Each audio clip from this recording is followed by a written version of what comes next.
Visakha steel plant నిధుల కేటాయింపుపై steel plant కార్మికులు, కార్మిక సంఘాలు అసంతృప్తి వ్యక్తం చేస్తున్నాయి.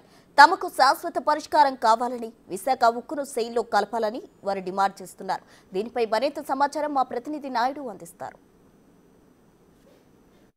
విశాఖ ఉక్కు ఆంధ్రుల అకౌంట్ ఉక్కు ఉద్యమం పూర్తిగా కార్మిక నేతలు ఉద్యోగులు చేపట్టి 4 ఏళ్లు గడుస్తున్నా సరే ఇది శాశ్వత పరిష్కారం అయితే కావడం లేదు. ఏదైతే నిన్న ఎన్డీఏ కొత్త ప్రభుత్వం ఏదైతే వచ్చిందో కూటమి ప్రభుత్వం నిన్న 11,400 కోట్లు అయితే పైగా పూర్తిగా నిధులు కేటాయించేలా ప్రకటించడంతో పూర్తిగా అయితే కాస్త ఊపిరి పీల్చుకున్నామని కార్మిక నేతలు కానీ ఉద్యోగులు చెప్తున్నారు. కానీ దీనికి మాకు శాశ్వత పరిష్కారం కావాలంటే వీళ్ళు పెద్ద ఎత్తున డిమాండ్ చేస్తున్నారు. అసలు ఎందుకు వీళ్ళు డిమాండ్ సెయిల్లో కలపాలని చెప్తున్నారు. ప్రస్తుతం మనతో మాట్లాడేందుకు ఉద్యోగులు ఉన్నారు. సార్ చెప్పండి, ఎందుకు మీకు నిధులు కేటాయించినా ఇంకా డిమాండ్ ఇంకా ఉంది మీకు?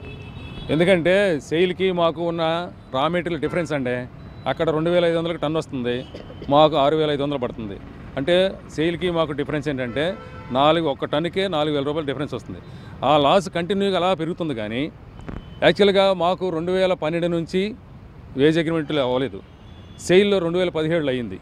కానీ మేము ఇప్పుడు అది పాయింట్ పక్కన పెట్టి కనీసం తల్లి లాంటి సంస్థ నిలబెట్టుకోవాలని మాకు ఓన్ మైన్స్ కావాలి అని చెప్పి అడుగుతున్నాం. లేదు ఓన్ మైన్స్ ఇవ్వలేకపోతే సెయిల్లో కలపాలి, ఏదో ఒకటి మార్గం సెయిల్లో కలపటమా లేదంటే ఓన్ మైన్స్ ఇవ్వటమా, ఇలా అయితేనే శాశ్వత పరిష్కారం మాకు అవుతుంది. ఎందుకంటే ఈ తాత్కాలిక ఉపశమనమే, ఇది ఎన్ని రోజులు ఉంటుందో ఏంటో తెలియదు. కాబట్టి ఇప్పటివరకు చేసిన సహకారం చాలదు. ఇంకా దయచేసి అన్ని పార్టీల వాళ్ళని కోరుకుంటున్నాము, ఇంకా సహకరించండి, ఈ ప్లాంట్ నిలబెట్టండి. ఈ ఉత్పత్తి పెరిగించడానికి అవసరమైనటువంటి రా మెటీరియల్ని ఈ నిధుల ద్వారా కొనుక్కోవడం అవి జరిగితే తద్వారా మనకి ఉత్పత్తి పెరిగితే ఉత్పత్తి ద్వారా జిఎస్టీ రాష్ట్రానికి దేశానికి జిఎస్టీ అనేటువంటిది కడతాం. దానికి ప్రత్యక్ష ఉదాహరణ లాస్ట్ మంత్ 2,000 కోట్ల రూపాయలు మేము అమ్మకాలు అమ్మితే సుమారు 380 కోట్ల రూపాయలు జిఎస్టీ రూపంలో దేశానికి మేము ఖజానాకి కట్టాం. ఈ రకంగా కాడుతూ మేము దేశ అభివృద్ధికి దోహదపడుతున్నాం అనేటువంటి ప్రధానమైనటువంటి నమ్మకంతో ఇవాళ విశాఖపట్నం స్టీల్ ప్లాంట్ ఉంది. అన్ని రాజకీయ పార్టీలు, అన్ని ప్రజా సంఘాలు అందరినీ కూడా మేము ఇవాళకి కూడా వాళ్ళందరికీ రుణపడి ఉన్నాం. మీడియా వారికి ప్రత్యేకంగా అన్ని మీడియాల వారికి, అందులోనూ ప్రధానంగా బిగ్ న్యూస్ వారికి కూడా మేము చాలా రుణపడి ఉన్నాం.